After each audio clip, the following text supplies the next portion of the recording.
kita belajar. Ya. Terima kasih kepada komunitas di Surabaya yang mengundang saya untuk bergabung, boleh jadi berkat dengan saudara semuanya.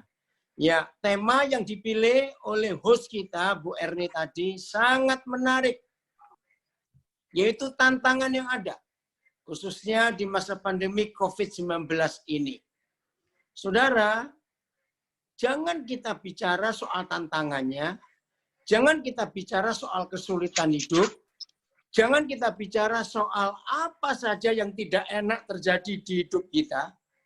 Lalu apa yang kita bicarakan? Kalau kita bicara yang tidak enak, kita bicara masalah, kita bicara kesulitan, kita bicara tantangan, rasanya itu sudah cukuplah, cukup hidup ini. Tapi kalau kita mau ingin mengetahui ada apa di balik semua tantangan, kesulitan, masalah yang kita hadapi, nah, hidup itu jadi indah. Jadi begini ya, nanti pada akhir pelajaran kita ini, Roh Kudus akan membuat setiap saudara, perhatikan ya, ketagihan menemukan masalah, tantangan, kesulitan dalam hidup. Jangan kaget dulu dengar kalimat ini. Betul. Saya ulangi lagi ya. Kalau kita bicara masalah, bicara tantangan, bicara kesulitan, bicara apa saja yang nggak enak dalam hidup ini, semua kita sudah kenyang dengan itu. Tapi kalau kita tahu di balik semua yang tidak enak, di balik semua masalah, di balik semua tantangan dan kesulitan yang ada, itu ada sesuatu yang indah, maka di akhir pelajaran kita saat ini, saudara akan dibuat oleh Roh Kudus ketagihan dengan masalah itu. Bukan berarti hidup cari masalah, bukan, beda lagi. Loh kenapa begitu? Nah ini yang kita mau pelajari dalam hidup ini. Kalau saudara mau jujur, melihat hidup saudara kita dari zaman Nuh, ya, zaman Nuh, sampai hidup Rasul Paulus. Lihat Musa, lihat Daud, lihat Yusuf, lihat Abraham, lihat nabi-nabi itu, lihat mereka. Apalagi Paulus, orang yang lebih banyak di dalam penjara hidupnya daripada di luar penjara. Tapi dia bisa menuliskan firman Tuhan yang luar biasa. Nah, kalau kita mau jujur dan rendah hati, melihat hidup Nuh, terus sampai perjanjian baru hidup Paulus, hidup saudara kita para rasul, sedikit sekali di antara mereka yang maaf, matinya wajar. 90% lebih saudara kita itu matinya jadi martir. Hanya Yohanes yang mati tua di Pulau Patmos, itu pun karena dibuang. Nah, kalau kita melihat itu, maka seharusnya sebagai murid-murid Tuhan Yesus, kita ini jangan mempermasalahkan masalah. Dengar kalimat ini ya. Dalam hidup kita jangan mempermasalahkan masalah. Karena di balik itu ada sebuah keindahan yang luar biasa. Maka itu saya ulangi lagi, nanti di akhir pelajaran ini, saudara akan menemukan sebuah fakta. Kita dibuat oleh Roh Kudus ketagihan dengan masalah itu. Karena indah. Kalau tidak ada masalah itu, kita nggak akan sempurna dalam hidup ini. Baik, kita mau buka 2 ayat saya mau tunjukkan dulu. Begini, apa yang terjadi dengan hidup setiap manusia kalau dia nggak punya target? Perhatikannya kalimat ini. Apa yang terjadi pada hidup setiap manusia kalau dalam hidupnya dia itu nggak punya target? Yang kedua, masih hal yang sama dalam pemikiran. Apa yang terjadi pada hidup manusia kalau orang itu nggak pernah fokus? 2 hal ini kita mau temukan. Nggak punya target, nggak tahu target, nggak punya fokus karena nggak tahu fokusnya kemana. Saudara, maka orang seperti itu, maafkan saya memakai kalimat ini. Orang-orang yang hidup nggak punya target dan nggak punya fokus adalah orang-orang yang paling malang dan paling celaka. Maaf yang tinggal di Malang, bukan itu maksud saya, guyon. Karena nggak punya target, nggak punya fokus. Contoh begini, Suatu pagi saudara jogging, ya olahraga, tiba-tiba ketemu seseorang saudara kenal. Dan wajahnya kok murung ya. Terus saudara tanya, kamu mau kemana pagi-pagi jalan? Terus dia jawabnya gini, nggak tahu. Saudara cepat tolong dia, cepat tolong dia. Saudara nggak boleh melanjutkan jogging saudara. Itu orang perlu ditolong. Lebih kan keluar rumah pagi-pagi, ditanya mau kemana, bilang nggak tahu. Maaf ya. Nah seperti itu hidup murid-murid Tuhan Yesus yang nggak punya target dan nggak fokus. Akan celaka sekali. Oke? Mari saya tunjukkan 2 ayat yang merupakan fokus dan target hidup kita. Ayat yang pertama Matius 5:48. Ya. Mari kita lihat Matius 5:48. Saya menemukan ayat ini sebagai satu-satunya ayat ya. Matius 5:48 sebagai satu-satunya ayat dalam seluruh Alkitab. Kenapa ini? Oke. Menemukan ayat ini sebagai satu-satunya ayat dalam seluruh Alkitab yang paling berat untuk mencapainya. Ya, Matius 5:48. Bukan 8, 48. Oh, ini berbahaya sekali. Wah, hebat sekali ini. Zoom-nya langsung ayatnya keluar. Ini pertama kali saya ikut Zoom langsung keluar. Ayatnya hebat, sebenarnya. 48, bukan ayat 8. Matius 5:48. Ada?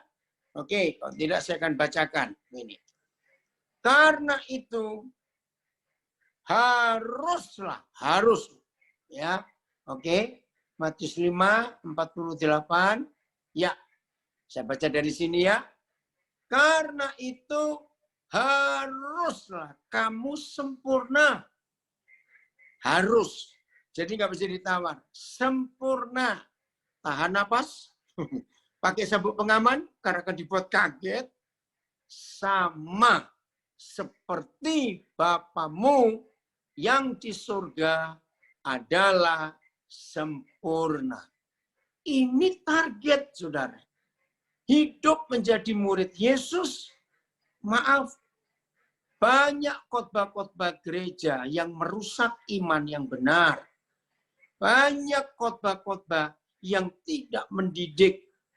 Banyak khotbah yang membuat kita tertipu. Maaf saya berkata ini.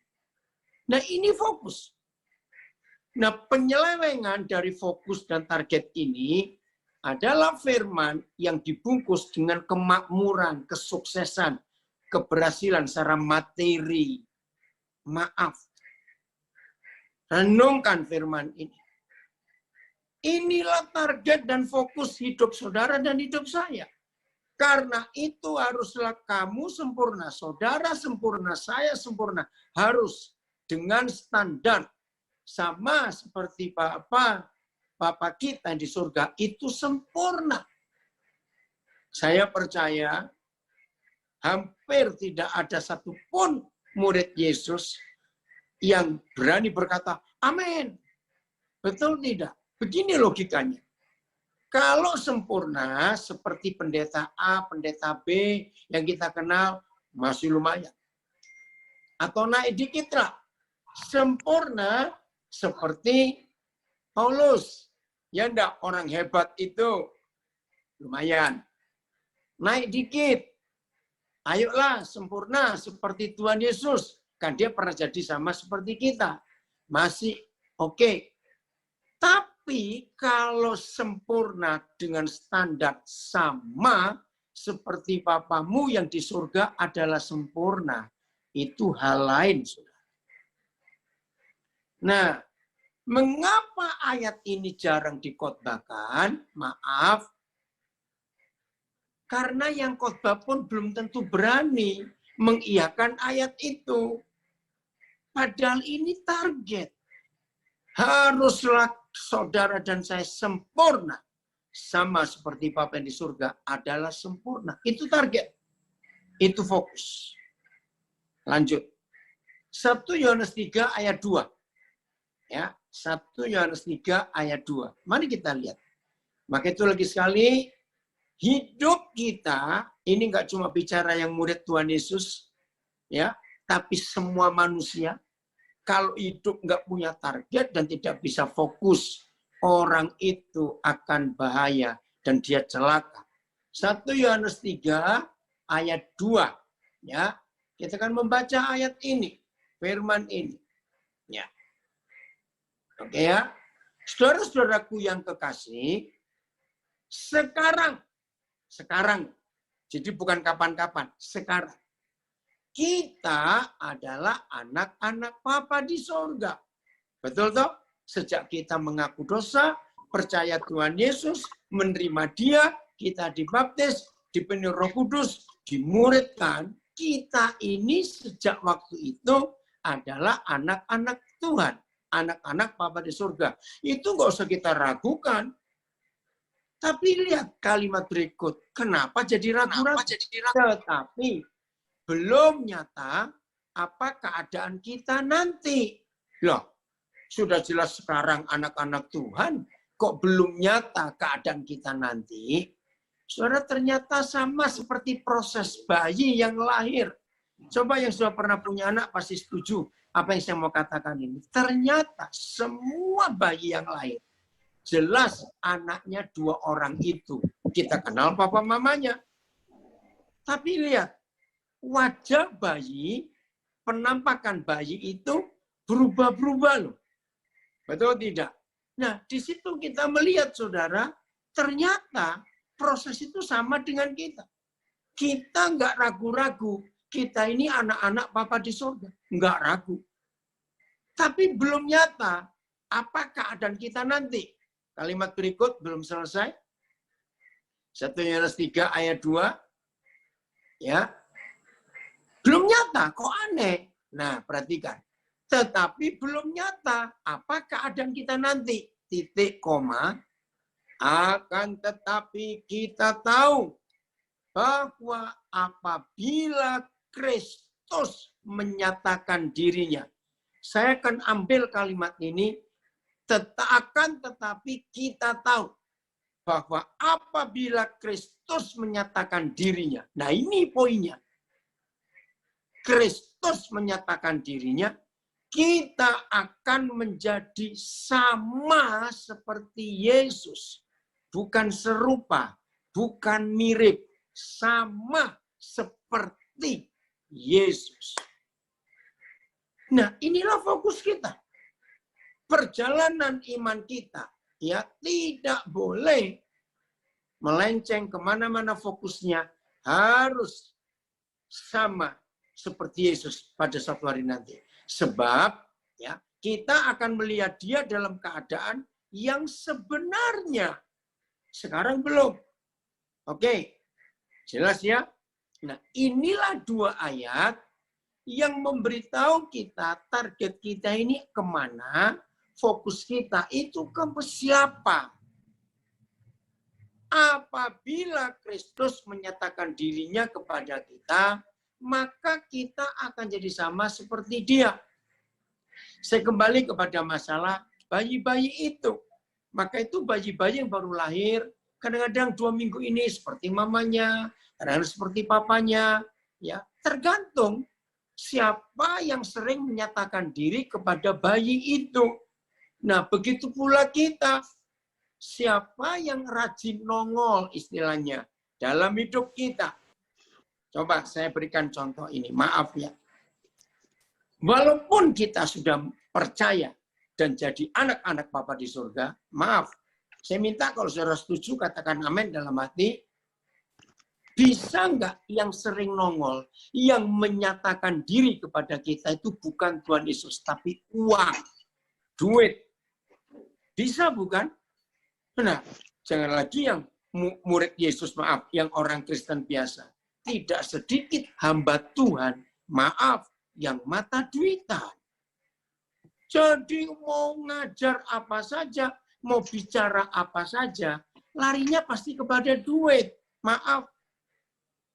Nah, murid Yesus, anak-anak Bapa di surga, yang fokusnya uang, maaf. Ya maka terjadilah 1 Timotius 6. Dia adalah orang yang cinta uang. Walaupun dia anak Tuhan. Yang lain. Maaf, bisa nggak kebencian itu yang sering menyatakan diri kepada kita? Ada nggak orang Kristen yang rajin sakit hati? Maaf saya pakai kata ini. Ada nggak orang Kristen yang rajin sakit hati? Tolong jawab. Ada tidak orang Kristen yang koleksi hidupnya bukan ayat-ayat firman Tuhan, tapi koleksinya adalah musuh. Oh, kalau buka lemari hatinya keluar. Musuh tahun 67, musuh tahun 69, musuh tahun 76, musuh tahun 85, musuh tahun 91. Dijejer semua karena nggak pernah diampuni. Bahkan sudah banyak yang sudah meninggal, tapi belum diselesaikan. Nah, berarti orang itu yang menyatakan diri dalam hidupnya adalah kemarahan, kebencian, sakit hati, kekecewaan. Ada uang, ada benci. Maaf, ada enggak murid Yesus? Sekarang kita adalah anak-anak Tuhan. Tapi belum nyata.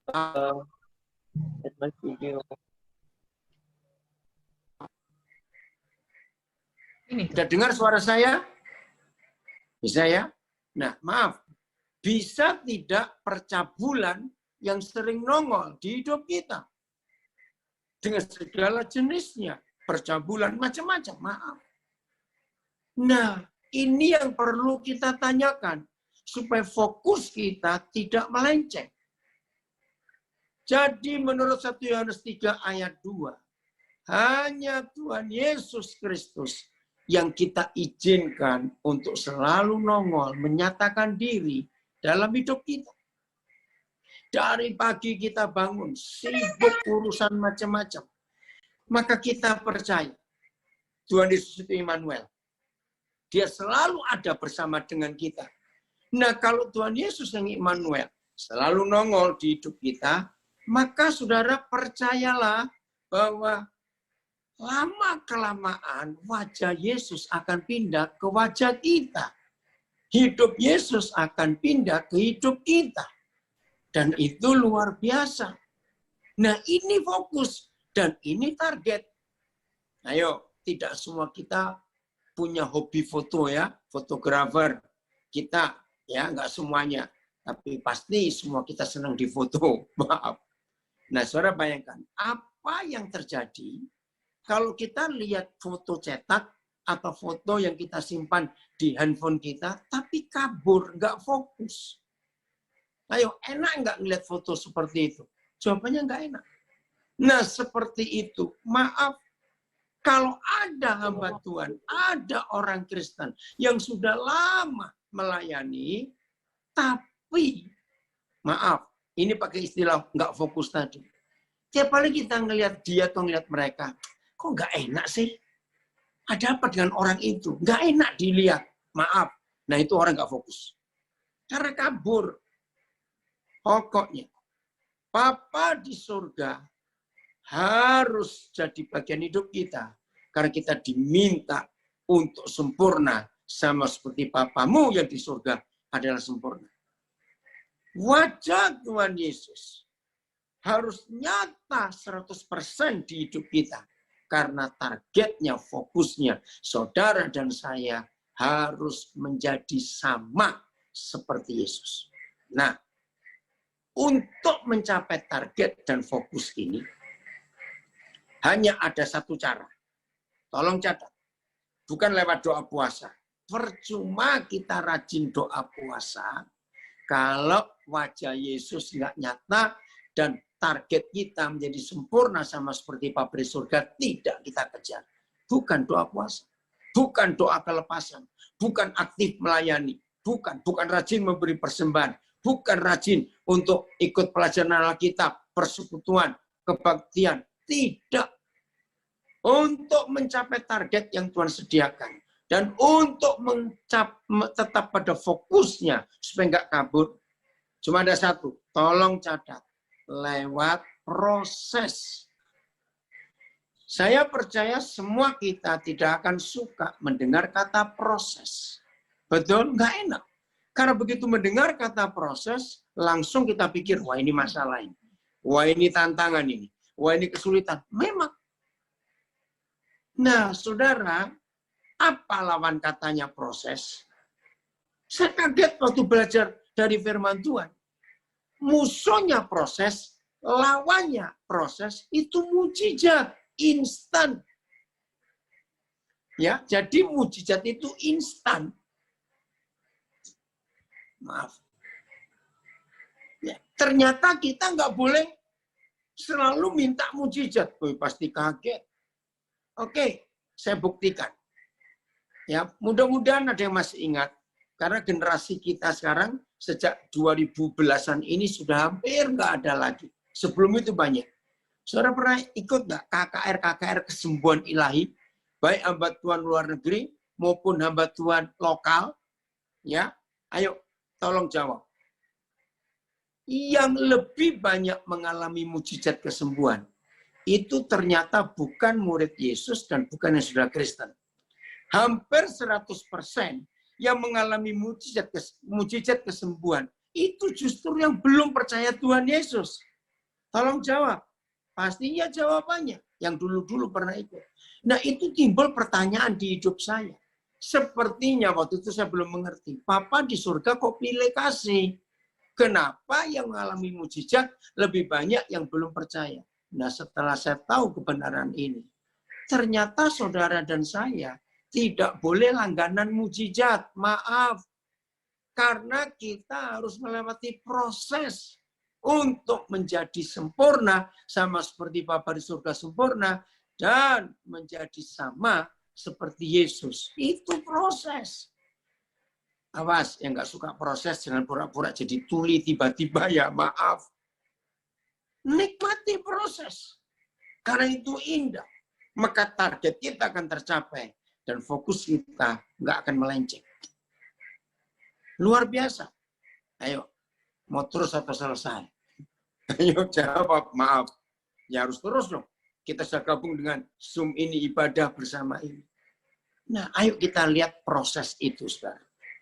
Yohanes pasal 15, ya, maaf, Alkitab beda-beda terjemahan, tapi kita percaya isinya tidak pernah berbeda, ya. Isi dan mujizatnya tetap sama. Yohanes 15 ayat yang ke-9. Yohanes 15 ayat yang ke-9. Ya, kita lihat ayat ini. Oke. Sama seperti Bapa telah mengasihi aku, mengasihi Tuhan Yesus. Dengar ya. Yohanes 15 ayat 9. Sama seperti Bapa telah mengasihi aku, demikianlah juga aku, Yesus, telah mengasihi kamu. Wah, ini luar biasa. Betul? Tuhan Yesus telah mengasihi kita? Ya dong, pasti. Terus titik koma, ini permintaan Tuhan Yesus. Tinggallah di dalam kasihku itu. Roh Kudus tolong kami untuk kami mengerti firman yang dahsyat ini dalam nama Yesus. Saya ulangi.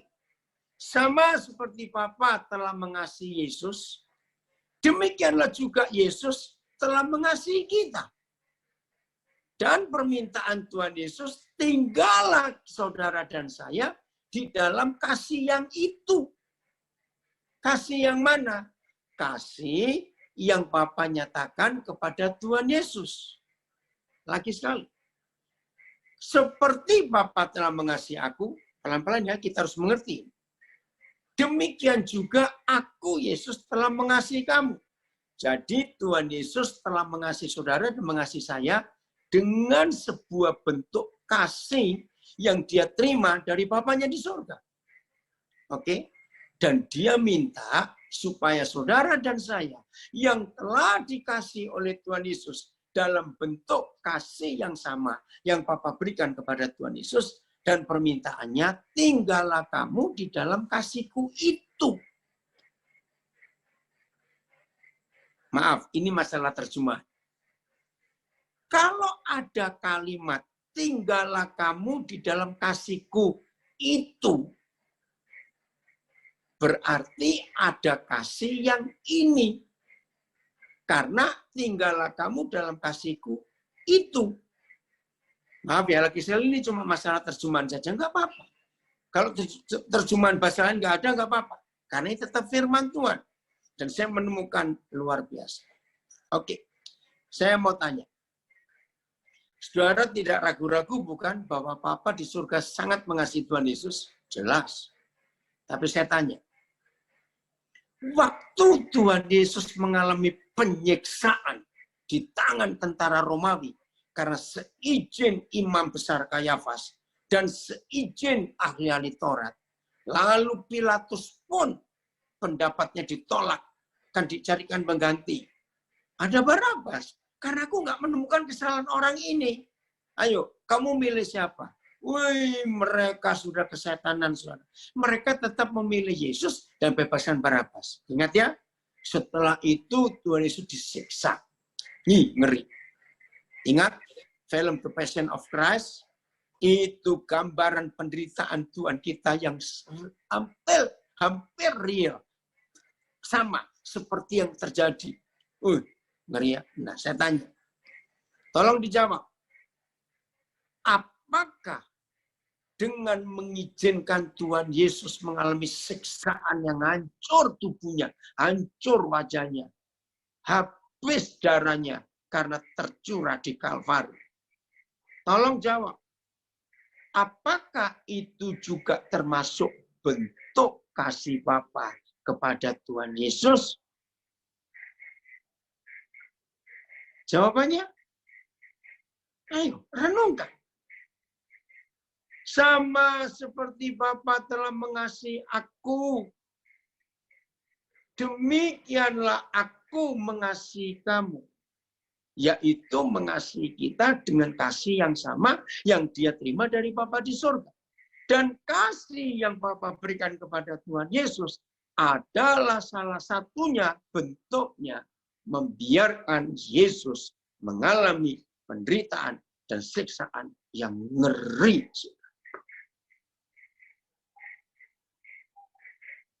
Mau terus nggak? Nggak enak loh. Ini nggak enak. Nah, kalau saudara jawab iya, saya teruskan. Betul, itu juga salah satu bentuk dan bukti kasih Bapa kepada Tuhan Yesus. Nah, ini dia. Tinggallah kamu, saudara dan saya, di dalam kasihku yang itu. Yaitu kasih yang aku terima dan dapat dari Bapakku. Dan dia minta aku untuk menderita bagi kamu. Maka aku juga minta untuk kamu tinggal dalam kasihku yang itu. Nih. Tapi ini indah. Oke? Saya teruskan. Ya, untuk maaf ya saudara, ini kamar kami, di sebelah ini kebun kami. Dan itu ada suara kodok, suara kata, maaf ya. Dan tiap malam kami mendengar suara mereka. Ada musik gratis ya. Oke. Saya tunjukkan. Semua kita ya, pasti mengenal Yohanes 3 ayat 16. Betul? Pasti, nggak ada yang tidak. Tapi nggak cukup untuk saudara dan saya hanya mengenal Yohanes 3:16. Karena begitu besar kasih Bapa kepada dunia ini, sehingga dia berikan Yesus, anak yang tunggal itu, supaya barang siapa yang percaya kepada dia, tidak binasa tapi beroleh hidup yang kekal. Nah, sekarang kita akan lihat. Ditulis oleh Rasul yang sama, di pasal yang sama, di ayat yang sama, ternyata isinya beda. Yaitu 1 Yohanes 3 ayat 16. Coba kita lihat. Ya, Yohanes 3:16 semuanya kita hafal. Tapi sekarang kita lihat. Untuk membuktikan, tinggallah kamu dalam kasihku yang itu. 1 Yohanes 3:16. Ada apa, Sunandar? 1 Yohanes 3:16.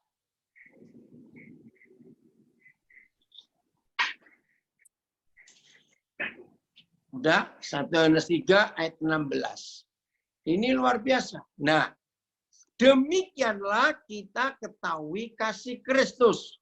Tahu kita. Yaitu bahwa Yesus telah menyerahkan nyawanya untuk kita. Jelas. Titik koma. Ya, titik koma. Jadi. Baca. Jadi siapa? Kita pun wajib menyerahkan nyawa kita untuk saudara-saudara kita. Saya mau yakinkan saudara, jarang sekali gereja khotbah ayat ini. Pasti saya nggak ragu-ragu. Maaf. Kenapa? Karena gereja hanya maunya instan, mujizat. Maka itu ayat-ayat yang sedang kita pelajari ini hampir nggak pernah disentuh oleh gereja. Saudara bayangkan, Yohanes 3:16, Yesus mati buat kita. Setelah kita diselamatkan jadi murid-muridnya, ternyata tinggallah kamu dalam kasihku yang itu, saudara dan saya diminta wajib. Kalau saudara punya bahasa Inggris, coba lihat. Ya, bahasa Inggrisnya Pak Sunandar, ayat 16 di bawahnya itu ada ya. Nah, saudara semua dalam bahasa Inggris nggak pakai kata must. And we ought to lay down our lives for the brethren. Ought to, bukan must. Sama dalam bahasa Indonesia ada kata harus, itu must bahasa Inggrisnya. Tapi kalau wajib, itu ought to.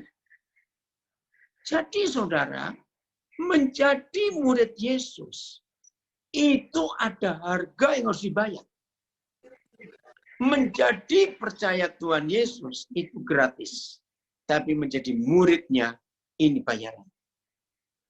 Jadi, kalau sekarang di sekitar kita, bahkan dunia ini, masih sangat banyak orang yang belum tahu Yesus pernah mati untuk mereka.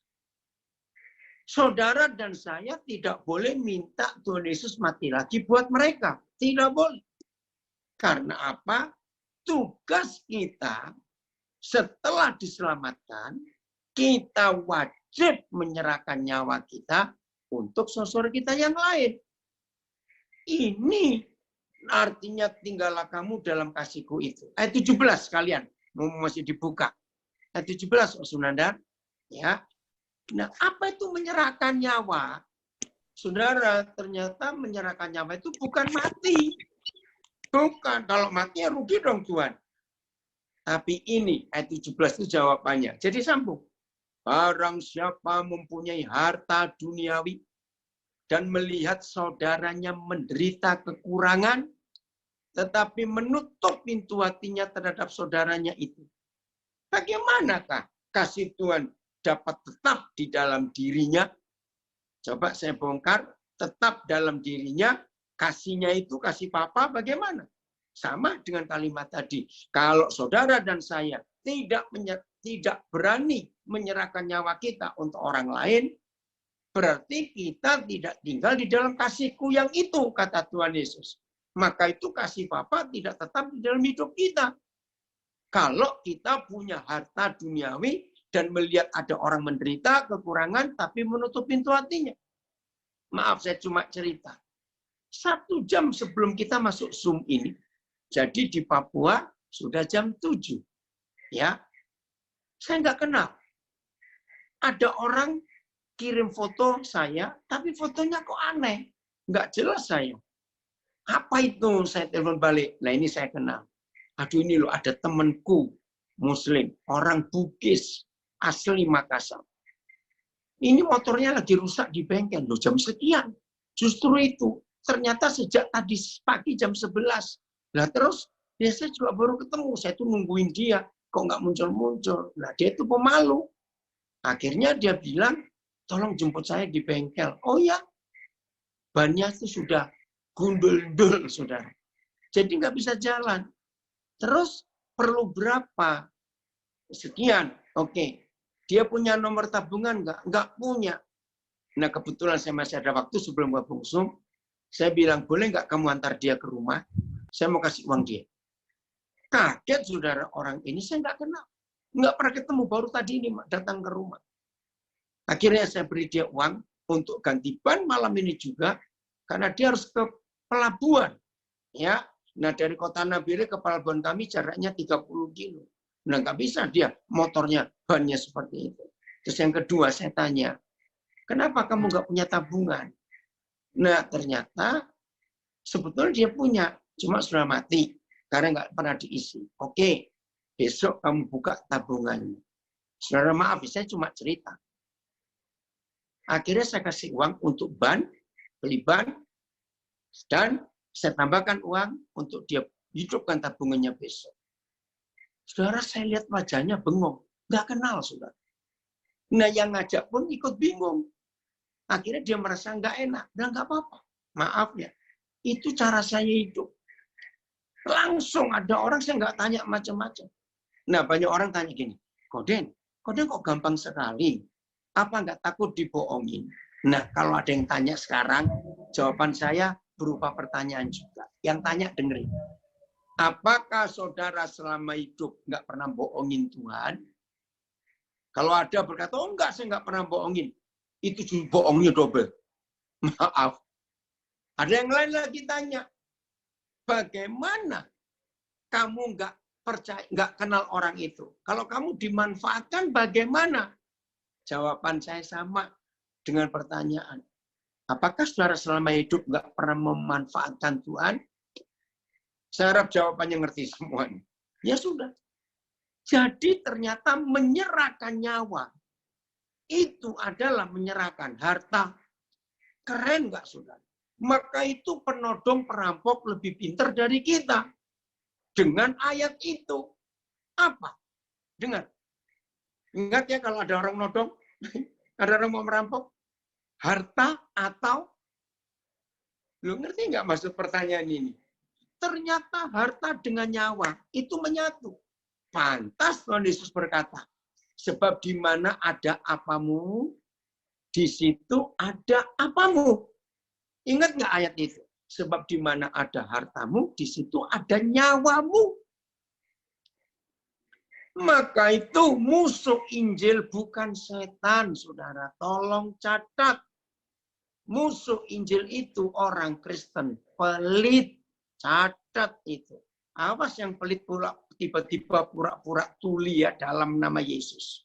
Maaf saya berkata kasar. Musuh Injil itu bukan setan.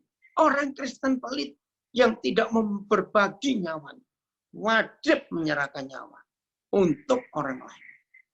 Nah, saya belum mengikuti masalah orang Bugis ini tadi. Saya percaya dia akan heran-heran. Bagaimana orang nggak kenal? Itu hidup saya. Maka itu saya sangat diberkati luar biasa. Karena saya serahkan nyawa saya. Masih ingat lagunya Sari Simorangkir? Dan saya sudah minta izin dia untuk saya ganti sendiri kalau nyanyi. Karya terbesar dalam hidupku, pengorbananmu. Nah, saya ganti. Saya sekali saja nyanyi yang benar seperti Gubahan Sari Simorangkir, tapi setelah itu sampai hari ini dan sampai saya selama saya hidup, sebelum saya dipanggil Tuhan, saya akan nyanyi begini. Karya terbesar dalam hidupmu yang di luar sana. Pengorbananku yang selamatkanmu. Akulah harta yang tak ternilai, yang kau miliki dan kau hargai. Yesus Tuhan, kau kagumi. Saya ganti. Sebab apa? Saya nggak mau minta Tuhan Yesus mati lagi untuk saya. Cukup satu kali dia berkorban. Katakan amin. Maka itu jahat kalau saudara berdoa. Tuhan selamatkan tetangga saya. Tuhan selamatkan mertua saya. Tuhan selamatkan orang-orang Madura. Tuhan selamatkan orang ini. Itu artinya saudara minta Yesus mati lagi buat mereka. Itu salah. Lagi sekali, Yohanes 3:16 sudah selesai. Maka saudara dan saya harus melanjutkan ke 1 Yohanes 3:16 dan ayat 17. Wajib menyerahkan nyawa. Serius, kalau saudara ingin kenal orang Bugis tadi, saya kasih nomor teleponnya supaya saudara kontak. Saya juga belum tahu. Saya belum telepon dia. Karena langsung masuk ke Zoom ini. Dan itu saya sudah lakukan berkali-kali. Kepada siapa saja yang membutuhkan. Ini kebenaran yang luar biasa dalam hidup kita.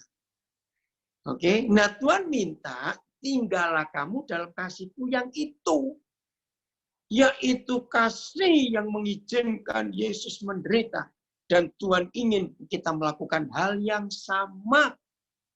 Tinggallah kamu dalam kasih-Ku yang itu. Maka itu saudara, Paulus berdoa. Nah ini loh, gereja harus bertobat. Kalau gerejanya cuma diberkati, sukses, mujizat itu nyata, percaya Tuhan tidak berubah, mintalah akan diberi. Awas, stop. Maka itu doa-doa kita di masa COVID-19 ini cuma tolong lindungi aku Tuhan. Jagai aku dan keluargaku supaya nggak ada yang kena. Ayo kita berubah. Stop doa seperti itu. Lalu doanya bagaimana? Seperti Paulus. Kita buka Efesus 3. Mulai ayat 18. Dan 19. Efesus 3. 18-19. Ini doa yang luar biasa. Dan lagi sekali, hampir tidak ada gereja yang mengajarkan doa ini. Efesus 3:18. Karena doanya berkati, tolong buat usahaku laris.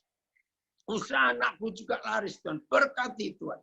Apalagi di masa pandemik COVID-19 ini, aduh, begitu banyak perusahaan kolaps, hancur. Tapi ayo mulai hari ini, kita siap. Udah? Mana ayatnya? Efesus 3 ayat 18, kalau tidak ada saya baca dari Alkitab saya. Ya, lihat, ini doa Paulus yang luar biasa. Oh, puji Tuhan. Pak Sahat dari Brisbane ikut. Ya, itu dari Brisbane. Horas Amang. Ya, Efesus 3 ayat 18. Begini doa Paulus. Judulnya mulai ayat 14, doa Paulus. Ayat 18. Aku berdoa supaya kamu bersama-sama dengan segala orang kudus. Aku berdoa bersama dengan semua orang kudus dapat memahami. Kenapa? Memahami, ya, betapa lebarnya, betapa panjangnya, betapa tingginya, betapa dalamnya kasih Yesus, kasih Kristus. Roh Kudus tolong kami untuk kami mengerti kebenaran ini. Saudara aneh, ayo jujur. Saya percaya masih lebih dari 99,99% orang Kristen yang nggak pernah tahu ada doa yang unik. Bukan doa yang aneh, unik. Masa? Untuk dapat memahami kasih Kristus yang begitu lebar, begitu panjang, begitu tinggi, begitu dalam, itu mesti didoakan? Iya, karena kasih ini sulit dimengerti. Tinggallah kamu dalam kasih-Ku itu. Maka itu kita harus berdoa supaya dapat memahami betapa panjangnya, lebarnya, tingginya, dalamnya kasih itu. Lanjut ayat 19. Ayat 19. Dan dapat mengenal kasih itu. Bayangkan, Efesus 3, 18-19 ya. Baik, kita melihat ini, Efesus 3. Dan, Efesus 3, dapat mengenal kasih itu sekalipun kasih itu melampaui segala pengetahuan. Oke, terima kasih Pak Sunandar sudah tunjukkan ayatnya. Ayat 18, sekarang ayat 19. Ayat 19. Ya, ayat 19. Kita lihat. Mana? Oke, saudara tolong ya. Ayat 18 dipakai kata kerja memahami. To acknowledge. Ya. Terus ayat 19 pakai kata mengenal. Ya, oke itu ada bahasa Inggrisnya. Inggrisnya 18, ya oke nggak apa-apa. Ya, to know and to know the love of Christ. Itu bahasa Inggris mengenal. Ya, ya. May be able to comprehend with all saints. Comprehend. Oke, memahami. Oke, bahasa Indonesia ayat 19. Dan Paulus masih berdoa dan aku berdoa supaya kamu dapat mengenal kasih itu sekalipun kasih itu bagaimana? Melampaui segala pengetahuan. Itulah kasih yang sulit dimengerti. Tinggallah kamu dalam kasihku itu. Misalnya Yohanes 15 ayat 9 tadi. Karena kasih itu sulit, saudara, dipahami dengan logika manusia. Karena kasih yang unik, kasih yang aneh, mengizinkan anaknya menderita. Masih belum selesai. Ayat 19. Aku berdoa supaya kita diapakan? Dipenuhi di dalam seluruh kepenuhan Tuhan. Oke? Pelan-pelan, saudara. Ini masih ingat? Ambil minum. 1 Yohanes 4 ayat 8 nggak usah dibuka. Ya, 1 Yohanes 4 ayat 8 nggak usah dibuka. Siapa kasih itu? Ya. Maaf, ada telepon masuk. Siapa kasih itu? Papa. Ya, 1 Yohanes 4 ayat 8. Siapa kasih itu? Tuhan itu adalah kasih. Ya. Bukan sifatnya, bukan sifatnya. Tapi kasih itu adalah dia sendiri. Jadi bukan karakter Tuhan kasih, tidak. Kasih itu dia sendiri. Nah, berarti kalau Paulus berdoa supaya gereja, supaya murid-murid Yesus dipenuhi dengan kasih itu. Sekarang ada 3 perbedaan. Memahami, mengenal, dan dipenuhi. Dan semuanya tentang kasihku yang itu. Saudara, ini luar biasa, kasihku yang itu. Itu perlu didoakan, karena sulit dimengerti. Wah, ini luar biasa. Nah, saudara, kenapa harus didoakan? Supaya memahami, supaya mengenal, supaya dipenuhi oleh kasih itu. Karena ada kesulitan hidup, ada tantangan hidup, ada masalah hidup. Tapi itu bentuk kasih dari Bapa di surga yang dinyatakan kepada Tuhan Yesus, dan Tuhan Yesus memberikannya kepada kita, dan dia minta kita tinggal dalam kasih-Ku itu. Ingat, target dan fokus. Jangan lupa 2 hal ini. Nah, untuk bisa mencapai target, sempurna sama seperti Papamu di surga sempurna, dan bisa tetap fokus sama, jadi akhirnya kita harus jadi sama seperti Yesus, maka kasih ini merupakan motornya, merupakan kekuatan kuasanya, merupakan sarananya untuk kita sampai ke target dan tetap ke arah fokus. Kasih itu. Mari kita lihat. Ini luar biasa. Saya selalu mengambil contoh itu pasti Yusuf, saudara. Ya, di dalam perjanjian lama ada 2 orang yang saya idolakan. 1 Yusuf dan 2 Yesaya. Ini 2 pribadi ini saya sangat idolakan. Hidup Yusuf dan Yesaya adalah 2 pribadi yang saya paling sering baca. Wah, luar biasa. Lihat Yusuf. Tolong catat, Yusuf salah satu dari 2 orang saja di Perjanjian Lama yang sampai hari matinya dia tidak punya daftar dan catatan dosa. Yusuf sampai hari matinya enggak punya catatan kesalahan. Tidak punya. Abraham punya. Musa punya. Daud punya. Salomo punya. Tapi Yusuf tidak punya. Ini perjanjian lama ya. Nah di situ saya mulai kagum. Ya ini kok bisa ya saudara saya yang satu ini enggak punya daftar dosa sampai hari matinya. Di sini saya menemukan kasih Yusuf itu luar biasa. Dia dipenuhi. Enggak cuma memahami, enggak cuma mengenal kasih itu, tapi Yusuf dipenuhi. Oke, karena waktu. Tapi sedikit-sedikit saya akan tunjukkan. Saudara bayangkan. Dia itu enggak punya dendam sedikit pun kepada kakak-kakaknya yang 10 orang itu loh. Enggak, saudara. Yang lebih hebat lagi, istri Potifar kan memfitnah. Karena Yusuf diajak tidur nggak mau, maka dia lari. Nah, waktu Yusuf lari, ditarik oleh istri Potifar. Yang kena jubahnya. Ya, lepas jubahnya. Itu jadi bukti bahwa Yusuf mau memperkosa dia. Habis, saudara. Habis. Catat, Yusuf divonis seumur hidup tanpa diadili dan tanpa bisa membela. Habis. Dan Alkitab menulis dia dipenjara di tempatnya tahanan para raja. Yaitu tahanan politik. Kelas berat. Dan center. Tapi yang luar biasa. Yusuf tidak dendam sedikit pun pada istri Potifar. Tolong catat.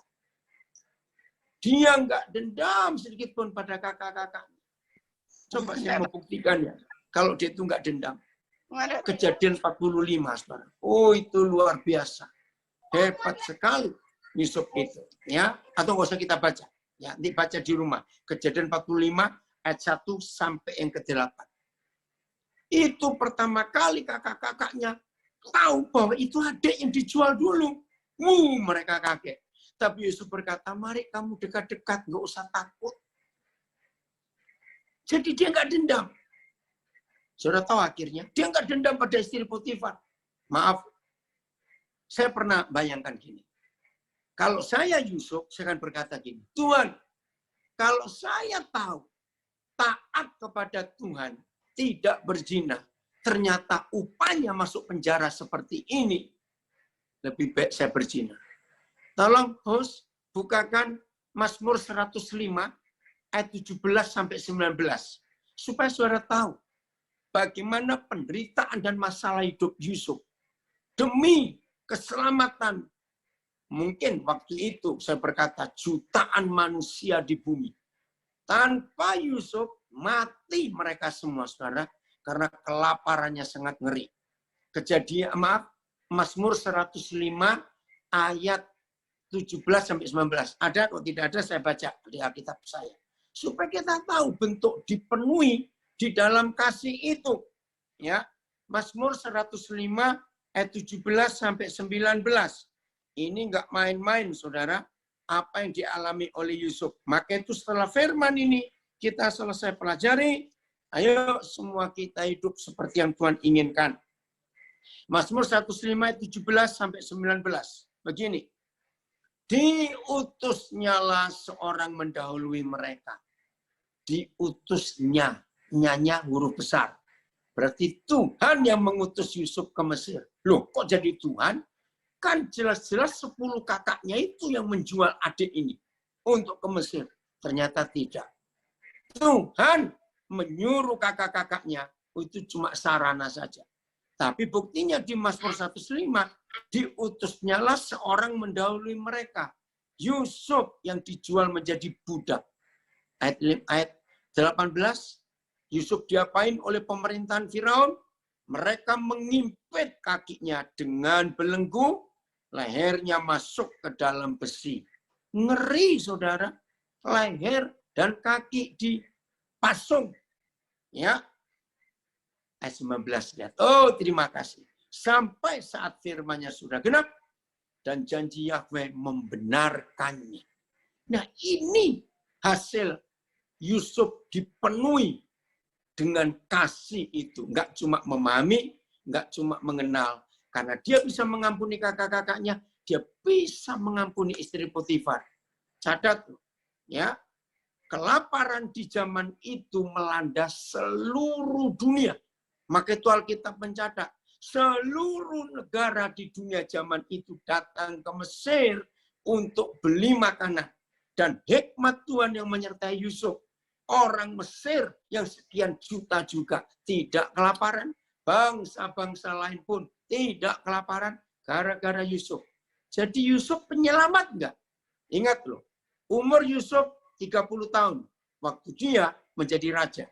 Umur Tuhan Yesus 30 tahun juga waktu dia mulai melayani. Yusuf dijual oleh kakak-kakaknya. Yesus juga dijual. Maka itu untuk saudara dan saya bisa menggenapi 1 Yohanes 3:16. Nikmati pengalaman, masalah, penderitaan, kesulitan, tantangan. Dan ampuni, berkati orang-orang yang membenci kita. Lepaskan berkat. Itu rahasianya. Nah, saya menemukan kalimat ini dalam hidup Yusuf. Saya bersyukur Papa memberi saya pengertian ini. Sehingga sampai hari matinya Yusuf tidak punya daftar dosa. Begini kalimat yang saya dapat dari Roh Kudus. Yusuf itu bisa menikmati. Saya pakai intonasi. Yusuf itu bisa menikmati semua ketidaknikmatan dengan senikmat-nikmatnya. Tolong hafalkan. Kalau saudara dan saya ingin bisa menggenapi 1 Yohanes 3 ayat 16, nikmatilah dengan senikmat-nikmatnya ketidaknikmatan itu.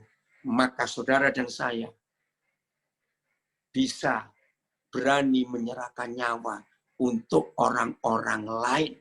Maka itu mari kita melihat kebenaran ini. Nah, saya akan akhiri. Memahami, gampang. Mengenal, kita usahakan. Tapi dipenuhi, itu lain. Cuma memahami kasih, kita nggak akan dapat apa-apa dan nggak dapat buat apa-apa. Mengenal kasih, mulai lumayan. Kita bisa mengamalkan kasih itu. Tapi dipenuhi oleh kasih itu sendiri, beda. Nah, target ibadah dalam Zoom online ini, saudara dan saya harus dipenuhi oleh kasih itu.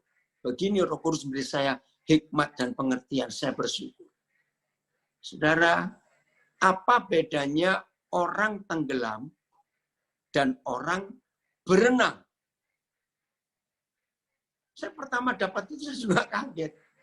Saya ini tanya, Papa, apa itu dipenuhi oleh kasih itu? Tapi kenapa jawabannya? Saya suruh jawab, apa bedanya orang tenggelam dan orang berenang? Nah, jawabannya di sini. Orang berenang itu menguasai air. Orang tenggelam itu dikuasai air. Kalau tenggelam mati loh, saudara.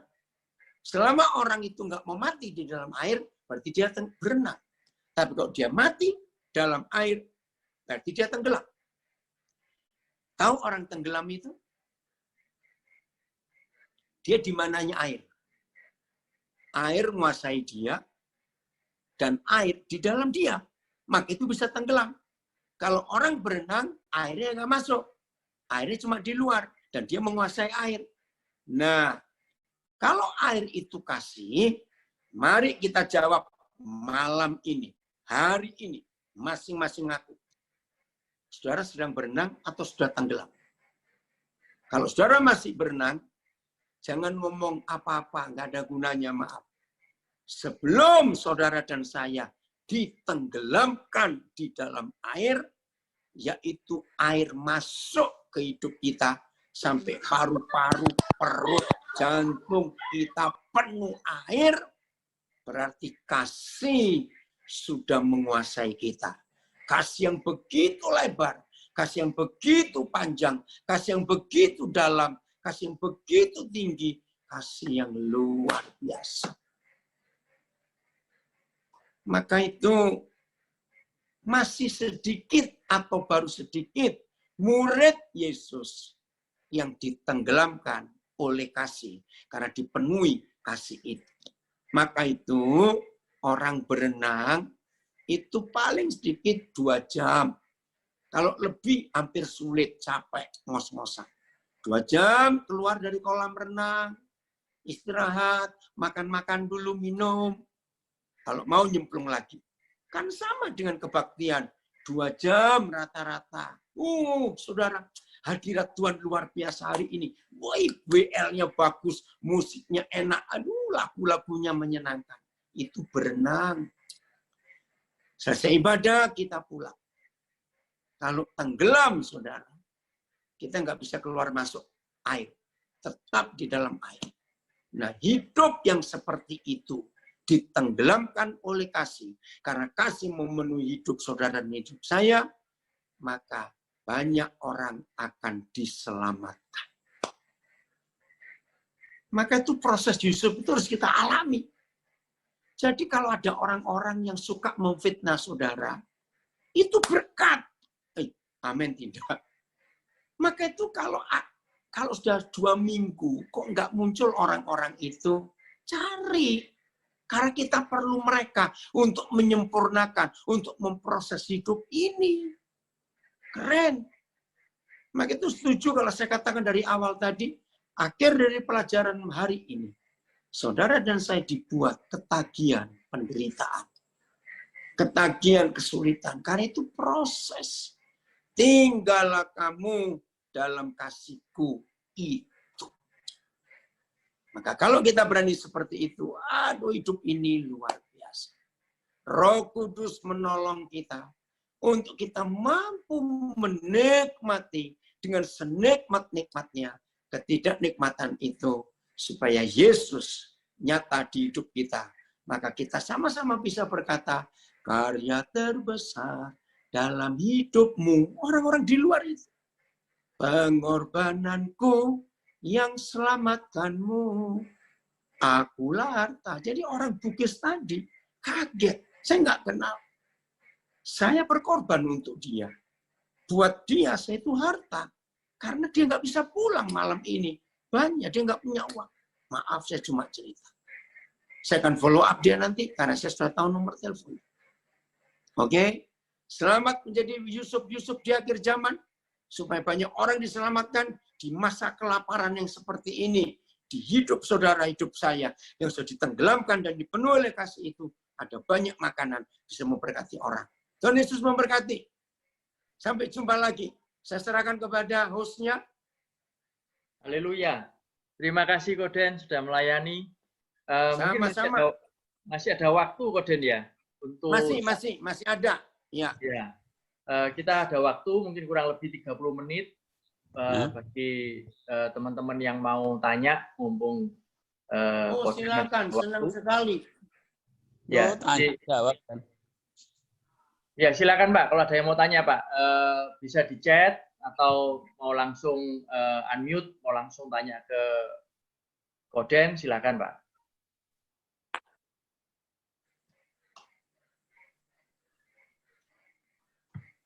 Ayo, yang dari Melbourne, dari Sydney. Ya, tadi saya sempat baca dari tulisannya sih dari Galaxy Note 9 ya. Mungkin sedikit kesaksian yaitu ya, mungkin tahun 90, Koden menubuatkan bahwa hidup saya akan seperti Yusuf. Dan nubuatan yang Koden sampaikan ke saya 30 tahun lalu benar-benar saya alami, puji Tuhan. Nah, mungkin luar biasa. Nah, mungkin Pak, sedikit sharing kesaksian ya sambil nunggu pertanyaan yang lain mungkin.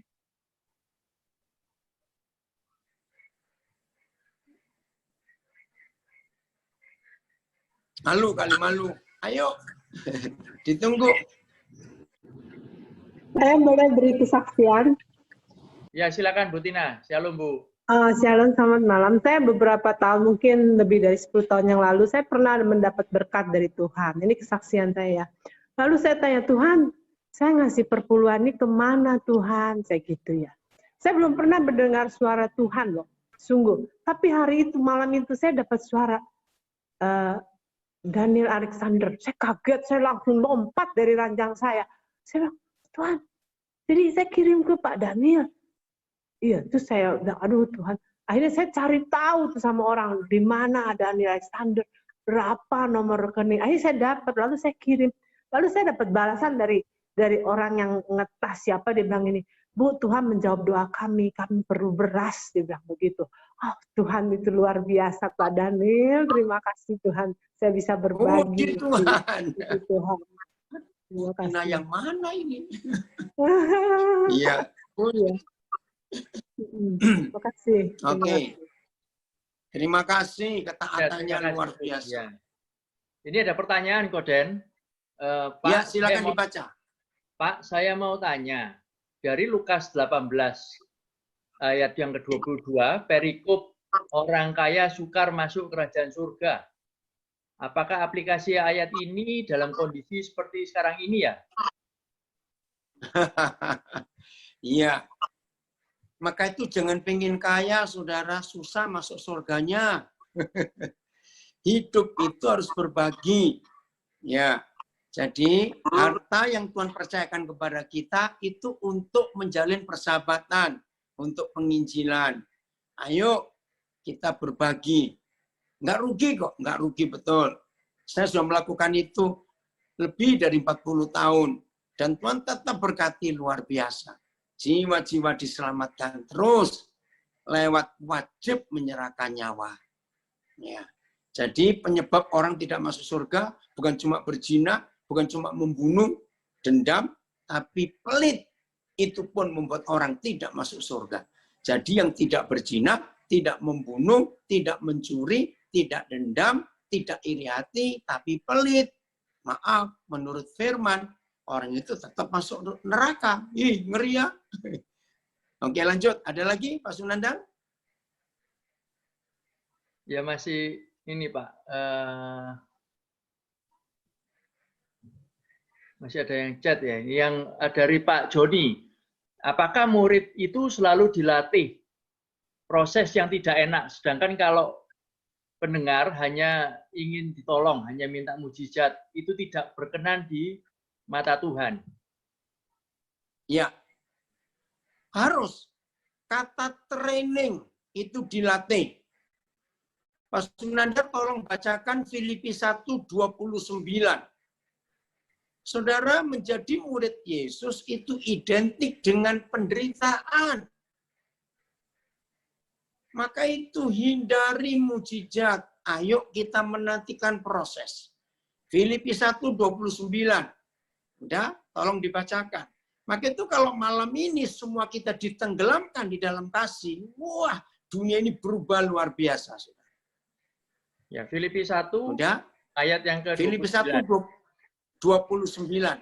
Ya, sebab kepada kamu dikaruniakan bukan saja untuk percaya kepada Kristus, melainkan juga untuk menderita untuk Dia. Haleluya. Kepada saudara dan saya tidak hanya dikaruniakan, dianugerahkan keselamatan, berkat tidak, tetapi juga anugerah penderitaan untuk Yesus. Ayo, amin atau aman? Jadi dilatih murid Yesus. Amin, murid Yesus. Lukas 14. Sun, Lukas 14. Ayat 26, 27. Ya. Lukas 14 ayat 26. Jikalau seorang datang kepadaku dan ia tidak membenci bapaknya, ibunya, istrinya, anak-anaknya, saudara-saudaranya laki-laki atau perempuan, bahkan nyawanya sendiri, ia tidak dapat menjadi muridku. Barang siapa tidak memikul salibnya dan mengikut aku, ia tidak dapat menjadi muridku. Ayat 33. Ayat 33. Demikian pula lah tiap-tiap orang di antara kamu yang tidak melepaskan dirinya dari segala miliknya tidak dapat menjadi muridku. Nah, tolong perhatikan, inilah satu-satunya perikop di Perjanjian Baru yang memberitahu kita syarat ikut Yesus. Itu cuma 3 syarat, nggak 10, nggak 40. Maka itu setiap syarat ada kalimat tidak dapat jadi muridku, tidak dapat jadi muridku, tidak dapat jadi muridku. Dan ini nggak bisa ditawar. 1, benci saudara, keluarga, suami, istri, orang tua, anak laki, perempuan. Itu artinya sistem militer. Tidak semua kita pernah ikut militer, tapi semua kita tahu sistemnya. Coba dengarkan. Seorang komandan yang memberi perintah pada prajurit, dengar, boleh nggak perintahnya dibantah begini? Maaf, komandan, istri lagi melahirkan. Maaf, komandan, ayah meninggal. Maaf, komandan, anak kecelakaan. Ngerti nggak ilustrasi ini? Boleh nggak perintah komandan dalam keprajuritan pakai alasan karena ini karena itu? Nggak bisa. Artinya ya sudah, urusan keluargamu, urusan lain. Urusanmu dengan aku komandanmu. Itu menjadi murid Yesus. Kedua, ayat 27 tadi. Barang siapa tidak memikul salibnya, bukan salib Yesus, salib kita masing-masing. Salib kan penderitaan. Salib itu tantangan, salib itu kesulitan. Dan mengikut aku tidak dapat menjadi muridku. Ketiga, nah ini orang kaya tadi yang tanya. Barang siapa tidak dapat melepaskan segala miliknya, tidak dapat menjadi muridku. Yang ngomong bukan saya, tapi Tuhan Yesus. Oke, Sun, ada yang lain? Tanya. Mungkin ada yang lain yang tanya. Oh ini ada ini, apa ini? Oh ya, silakan Bu. Bacakan. Enggak baca tadi. Makassar apa itu? Kalau hanya orang yang belum bertobat atau belum terima Yesus sebagai juru selamat dapat mengalami mukjizat. Jadi orang yang sudah terima atau sudah bertobat, mereka sudah tidak dapat mengalami mukjizat lagi. Nah, saya nggak ngomong tidak dapat mengalami mukjizat loh. Jangan ditambahi. Enggak. Saya berkata tadi, kalau sudah jadi murid Yesus, lebih baik kita tunggu proses. Ya, nah yang saya ceritakan banyak orang kalau KKR Kesumban Ilahi kan fakta loh itu, fakta semua orang tahu. Kenapa yang mengalami mukjizat kesumban lebih banyak yang belum percaya Yesus? Nah itu supaya mereka kenal siapa Bapa di surga. Oke, jadi untuk kita mengalami proses. Nah, mukjizat, maaf, contoh begini, ada orang Kristen punya utang. Nah, itu nggak bisa minta mukjizat. Nah, betul tidak? Kok enak punya utang minta mukjizat langsung Tuhan suruh bayar. Lah ngawur. Yang pakai duit kita kok Tuhan suruh bayar. Itu nggak boleh. Kalau saudara punya utang jangan doa puasa. Kerja dan bayar. Maaf. Sakit, kadang-kadang kita nggak perlu mukjizat. Nikmati saja. Karena kita sedang sekolah dengan Tuhan Yesus. Contoh, ini hari-hari ini tadi selama ngajar ada 3 orang yang masuk. Ternyata 3 orang itu saya kenal kena COVID semuanya. Saya akan beresin nanti setelah Zoom ini. Nah, orang yang kena COVID kan harus isolasi mandiri 14 hari. Nah, itu nggak bisa minta mukjizat. Tuhan tolong dong, Tuhan jadikan 3 hari. Ayo jawab. Pak Sunarso jawab dong. Bisa kalau proses 14 hari dijadikan 3 hari? Minta diskon, Pak Den. Apa Pak Sunarso? Minta diskon bisa. itu. Harus minta diskon.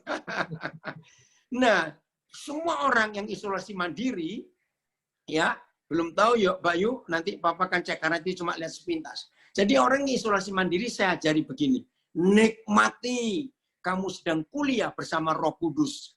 Nah, saya bilang begini, jadikan 1 hari itu 2 semester. Maka selesai hari keempat, masuk hari kelima, kamu sudah S1. Ditambah 4 semester lagi, 2 hari kemudian. Masuk hari ke-7, kamu sudah master. Sisanya doktor, gitu aja sudah. Nikmati. Saudara, kalau kita betul-betul bisa menikmati proses, wah hidup ini ngalami kemuliaan Tuhan luar biasa. Ingat Yusuf. Oke, lanjut. Ada lagi? Pak Sunandar yang tanya? Ya. Ya. Shalom Pak Daniel, bagaimana kita bisa yakin bahwa saat-saat terakhir Tuhan pasti tolong kita? Bagaimana Bapak bisa begitu yakin bahwa Tuhan pasti berkati sehari-hari kebutuhan Bapak, sementara pelayanan Bapak setahu saya benar-benar non-profit, katanya gitu Pak Daniel. Luar biasa. Terima kasih pertanyaan yang hebat. Saya saksi dulu ya. Begini, kan tadi awal saya sudah katakan, kalau kita punya target menjadi sempurna sama seperti Bapa di surga, dan kita fokus menjadi sama seperti Yesus, Pak, maka selalu di akhirnya itu ada pertolongan Tuhan. Karena kita harus ke sana. Nah, nanti 26 Agustus, jadi sebulan lebih lagi, hampir 2 bulan ini, ya, saya akan mensyukuri 48 tahun saya melayani. Bayangkan. Nah, selama 48 tahun ini betul yang Bapak katakan non-profit. Malah saya keluar terus. Ini yang luar biasa. Bahkan ini selama COVID-19 ini. Anak saya kerja di BCA, dia pegang pegang rekening saya. Dia itu kaget sudah. Pak, kok bisa begini? Maksudmu gimana? Ini selama saya pegang keuangan Papa, ini yang BCA, belum yang Mandiri, belum yang Sinarmas. Waduh, saudara, berkat Tuhan luar biasa. Saya juga nggak ngerti kenapa bisa begini. Maka itu sampai anak saya bilang, kalau gitu Pak, lebih baik COVID-19 terus ya, supaya Tuhan berkati. Ngawur aja, saya bilang begitu. Nah itu buktinya, sudah. Bahkan selama COVID-19 ini, maaf saya cuma cerita, saya juga nggak ngerti. Saya bisa beli 3 motor untuk pelayanan, saudara. Aneh bukan? Ini cuma nggak sampai 3 bulan. Wah, saya bisa berkati banyak. Nah, terus lihat plasma darah. 22 April itu hari ledakan kegembiraan saya. Saya tertekan sejak Maret awal sampai 22 April. Kenapa saya bisa bebas? Setelah tahu bukti bahwa plasma darah orang yang kena COVID-19 itu antivirusnya. Wih, saya kaget. Jadi obatnya nggak di mana-mana dari plasma darah itu. Nah, di situ saya menemukan gobloknya setan. Dia kasih penyakit, tapi Papa merubah itu jadi berkat. Bapak yang tanya tadi, itu kan pertolongan Tuhan. Terus anak saya di Brisbane, yang perawat, dia bilang begini, Pak, kalau gitu ayo kita cari sukarelawan, dimasukin COVID-19, didiemin, terus kita ambil plasma darahnya. Saya guyon, ya kamu duluan, saya bilang begitu. Oke ya, oke Pak Sunandar, terus ada Ya. lagi? Ada pertanyaan lagi, bagaimana kita tahu bahwa kita sudah layak dan berkenan di mata Tuhan? Ya, jawabannya satu, kalau sudah nggak pelit. Loh, kan Tuhan Yesus itu murah hati. Papa itu kan murah hati juga. Nah, kalau kita jadi sama seperti dia, ya harus murah hati dong, nggak boleh pelit. Ya itu saja. Suka berbagi karena wajib menyerahkan nyawa. Itulah harta kita. Lanjut, apalagi Pak Sunandan? Ini ada Koden, ada kesaksian ini dari hostnya kita nih, dari Bu Esther.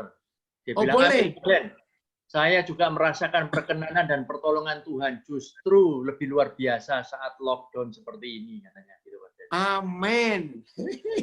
Betul, saudara. Ini hampir 3 bulan loh. Saya terkunci begini, ini Papua belum terbuka bandaranya, pelabuhannya. Masih tertutup sejak 25 Maret. Jadi kami nikmati dan bersuka cita. Oke, ada lagi?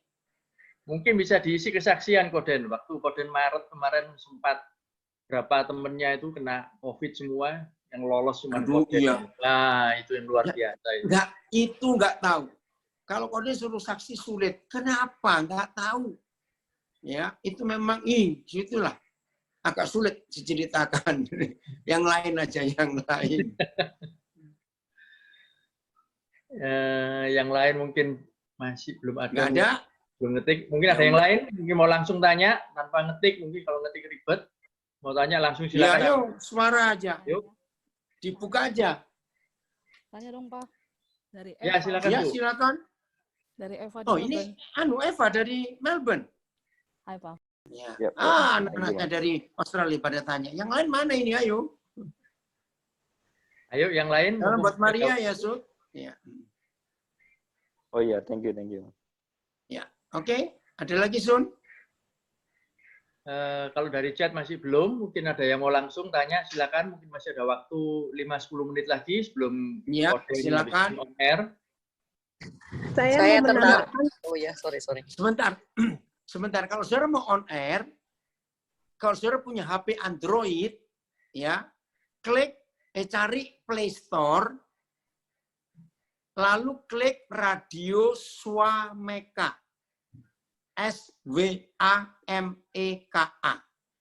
Itu tiap malam Senin sampai Sabtu 2 jam saya pasti ada di radio itu. Ya, Play Store.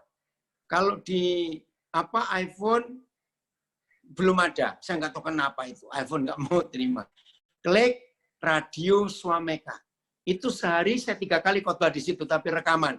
Ya, kalau waktu Papua jam 5 subuh, jam 12 siang, dan jam 9 malam. Ini sekarang sedang saya khotbah ini di Swameka. Kalau saudara mau dengar juga. Oke. Maaf Ibu, kepotong. Siapa tadi mau tanya? saya Ibu Tina sebentar sedikit. Saya kan sedang mengalami proses sudah hampir 3 tahun ya. Tapi saya merasa bahwa saya mengucap syukur atas proses itu karena dari proses itu saya merasa saya semakin dekat dengan Tuhan dan saya bersyukurnya gini loh. Kalau saya tidak mengalami proses, saya tidak terlalu dekat dengan Tuhan. Maksudnya proses ini sebenarnya Ya, suatu betul. anugerah bagi saya. Benar Pak, proses ini menyakitkan, cuma ini satu anugerah. Karena saya merasa bahwa Tuhan memberi saya proses ini, Tuhan tahu kekuatan saya gitu loh. Dan saya bersyukur sekali bahwa proses ini boleh saya lalui bersama Tuhan dan saya akhirnya bisa Amin. melepaskan pengampunan gitu loh. Saya bersyukur sekali. Terima Ya. kasih. Oke, saya mau tambahkan ya. Apa bedanya berlian dengan beling? B-nya sama. Berlian, beling. Bedanya pada prosesnya. Betul? Jangan bilang harganya, nggak usah ngomong. Mutiara itu indah. Mutiara itu luar biasa. Tidak ada kerang yang tidak mau menderita yang bisa menghasilkan mutiara. Mutiara selalu dihasilkan karena ada kerang yang mau menderita. Nah itu hasilnya. Maka Bu Tina nikmati 3 tahun, masih sedikit, nggak apa-apa. Yusuf 13 tahun di penjara. Tapi jangan takut, bukan berarti Bu Tina harus 13 tahun juga, tidak. Oke, yang lain? Ini ada lagi Koden dari Bayu. Bagaimana caranya agar punya hati yang murah hati seperti Bapa di surga? Bagaimana menghilangkan rasa cinta akan uang karena dunia ini mayoritas orang mengejar materi? Ya. Yang pertama, tinggalkan gereja yang khotbahnya duit-duit terus supaya nggak terpengaruh atau terracuni, terkontaminasi. Nomor 2, bergaul dengan Tuhan seperti Henokh. Kata bergaul itu untuk anak remaja, untuk anak muda dahsyat.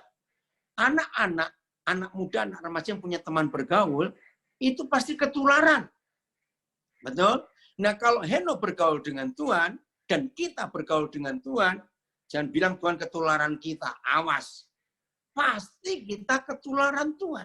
Dan salah satu karakter Tuhan itu murah hati dan tidak pelit.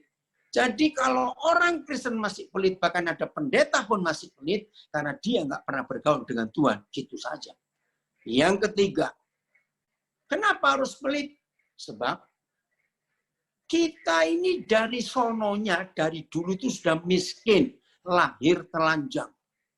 Masa kita lupa kalau kita bisa diberkati Tuhan punya ini, punya itu, terus lupa, sombong betul. Ingat dari asalnya, kita sudah miskin. Maka itu kalau sadar miskin, maka punya lebih, pasti ingin berbagi. Karena tahu susahnya orang miskin seperti apa.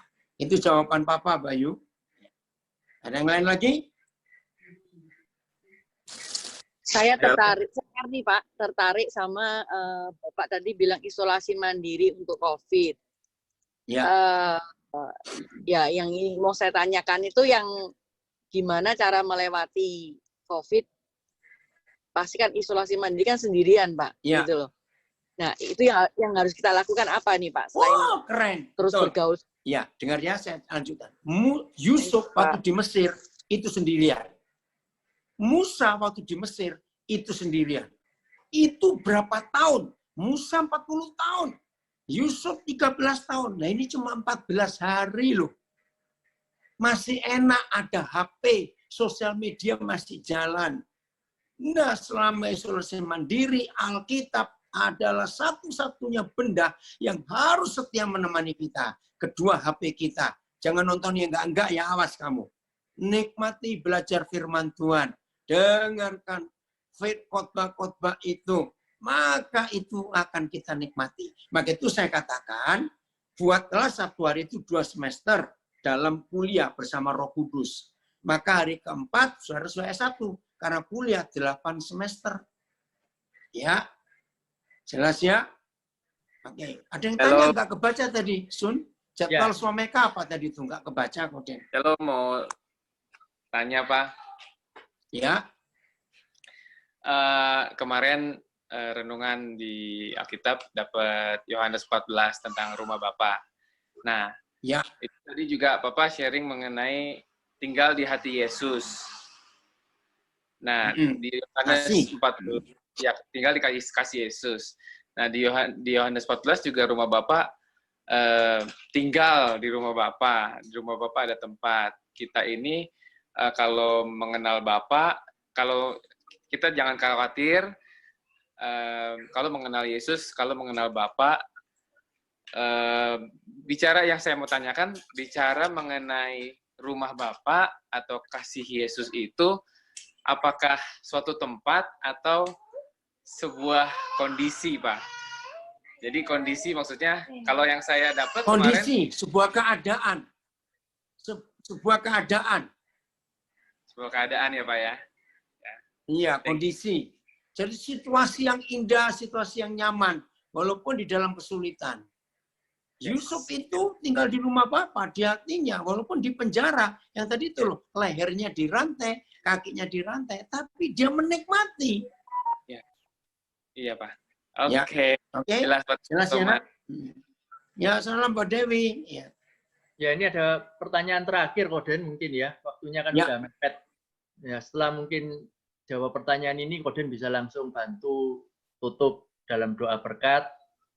Ini pertanyaan dari Sony. Pak, bicara proses. Gimana dengan proses discernment untuk mengambil keputusan dan itu diamini sebagai kehendak Tuhan? Misalkan mengambil keputusan yang tepat saat diberi kepercayaan atau tawaran di institusi yang lain. Ya, memang kalau ditanya yang mendadak kita sulit buat keputusan. Tapi discernment-nya, Sony, semuanya diukur siapa yang untung. Itu pengalaman Papa, Son. Mengambil keputusan mencari kehendak Tuhan, Papa langsung tanya, kalau ini Tuhan yang diuntungkan, Papa akan ambil. Nah, ini masalahnya. Setiap kali Tuhan diuntungkan, yang rugi itu kita. Tapi nggak apa-apa. Kayak tadi. Tiba-tiba ada yang telepon, orang ini nggak bisa pulang karena banyak. Nah, logikanya, ya aku nggak kenal kok urusannya apa. Tapi Roh Kudus gerakkan Papa. 1 jiwa akan diselamatkan. Maka itu Papa keluar uang itu. Lumayan loh. Karena ini motor khusus. Begitu. Nah, maka itu nggak usah takut untuk mengalami kerugian. Jadi keputusannya, kalau Tuhan untung, kerjakan itu. Jelas ya? Oke, lagi sekali saudara peserta, sudah klik nggak? Ini saya sudah dipanggil di radio ini. Jadi Play Store, langsung Radio Swameka. Nanti saya akan sapa saudara kalau di sana. Jelas ya? Ya, jelas, Koden. Ada yang tanya jadwalnya itu, Koden, di Radio Swameka itu tadi. Tiap hari. Ya, jadi jam 5 pagi, ini semua waktu WIT ya, Timur. Jam 5 pagi, jam 12 siang, dan jam 9 malam, itu khotbah saya. setiap hari 3 kali. Ya, khotbah. Lalu kalau malam, Senin sampai Sabtu, ini sekarang mulai ini. Jam 10 malam sampai jam 22 sampai 24. Ya, Lus. Tidur. Ini video kok telepon terus dari tadi, maaf. Kenapa dia? Tolong, Lus. Udah ya, jadi Swameka sebentar lagi saya masuk jam 22 waktu Papua sampai 24. Itu Senin sampai Sabtu. Oke, saudara bisa ngikuti Swameka, radio Swameka. Jelas ya?